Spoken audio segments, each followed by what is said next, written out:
go to question 2. Content aside, what are the major contributing factors to a successful conditioning program? Okay, it's not earth-shattering news to know that if we have stronger athletes, they have better chance for success, especially in this sport. Stronger athletes are going to have less fear. They're going to learn more quickly. They're going to be able to handle the rigors of the sport, or the demand, the pounding that this sport demands. It's not earth-shattering news. Having the willingness to implement and put forth the consistent effort is the best starting point, but the program has to have some well-conceived and well-based foundation, which everything else is built on. And basically, those are some concepts that I'd like to go over, or some characteristics of a great conditioning program.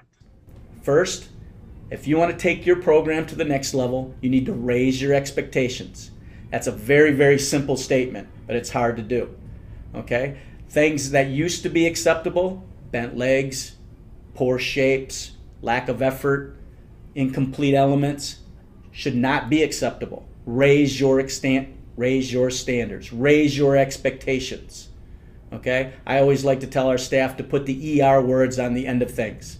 Make it higher, make it straighter, make it faster, make it quicker. And that seems to ring home with the athletes too. Always, another characteristic of great conditioning programs is they always emphasize form and execution. In our program, form breaks are simply not allowed. If you have an exercise that an athlete cannot do without breaking form, break it down to a simpler form where they can keep the proper shape and enforce the proper form and execution. If they can't hold the right shape, the skill is too difficult. So back off, take it down a level, and make sure you're always expecting the best in the form and execution. You can't expect an athlete to keep great form on uneven bars, or keep their legs straight on a series on beam, or tumble with their legs together on floor if they can't keep form and execution on very simple conditioning exercises.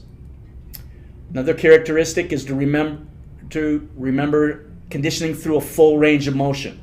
This is very important. Full range of motion helps prevent injuries, okay, and it conditions the body totally. Limited range of motions develop weaknesses, so make sure it's a full range of motion, not 10-degree arm bend when you're on a push-up. It's a full arm bend. When you're doing dips, 10-degree bend is not good enough. That's a shoulder shrug. Make sure you're bending 90 degrees through full ranges of motion. Okay?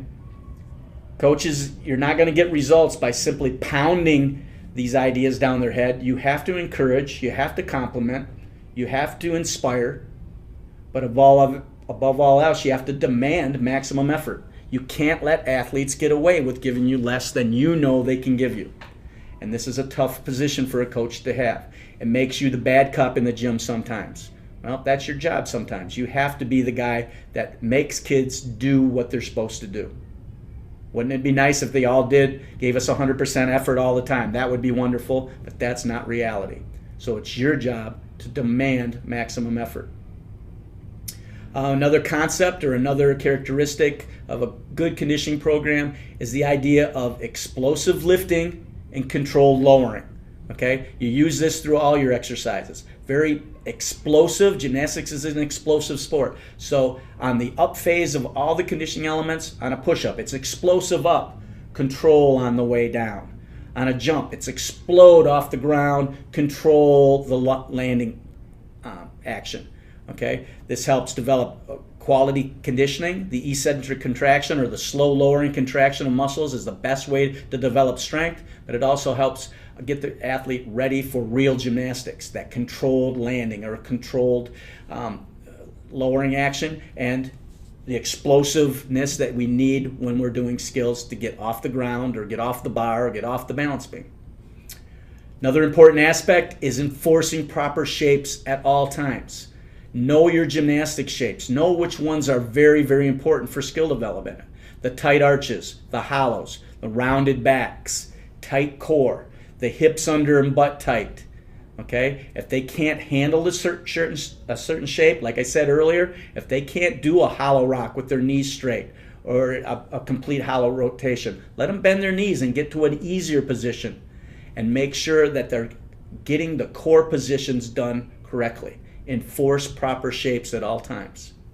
And never sacrifice numbers for quality. Okay, it's not important to do 100 push-ups. It's important to do 5 correctly. I'd much rather see 10 good sit-ups than 25 muscled through with ugly form, ugly execution. Never sacrifice quality for numbers. Your program should be progressive in nature. Always remember that athletes will adapt to a certain stimulus. Okay, so you have to periodically increase the stimulus. Okay, you have to add to the numbers. You have to add to the intensity of the exercise in order for them to continue in their strength development. A good conditioning program is always well-rounded and all-encompassing. That means it covers the entire body. A lot of times we get attracted to the gymnastics-specific muscle groups, but we eliminate some of these supplemental type areas. And when we do that, we get an imbalance in the body and we're more susceptible to injury. Make sure that you're handling the entire body, all aspects, every possible area and muscle group. Okay? Using instinct. One program is a one-size-fits-all program. Every athlete is different. Every program is different.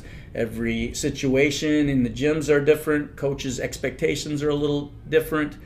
Using coaching instinct to know when something is working and when it's not, and when to back off and when to push forward is very important. If you see something not working, you see a kid struggling, you know it's not working, back off. Using your instincts. All right? You got to realize and monitor the difference. Like I said earlier, every athlete is not the same. They progress at different rates. Some get stronger faster. Okay? Some have endured injuries and have to move at a slower pace. Some have different strengths and weaknesses. Okay? You have to monitor those differences and can't expect every athlete to do every skill the same. Okay? So kids are going to be at different places. All right? And probably one of the most important thing about a great conditioning program is to educate your athletes and develop that culture that conditioning is what all else is built on.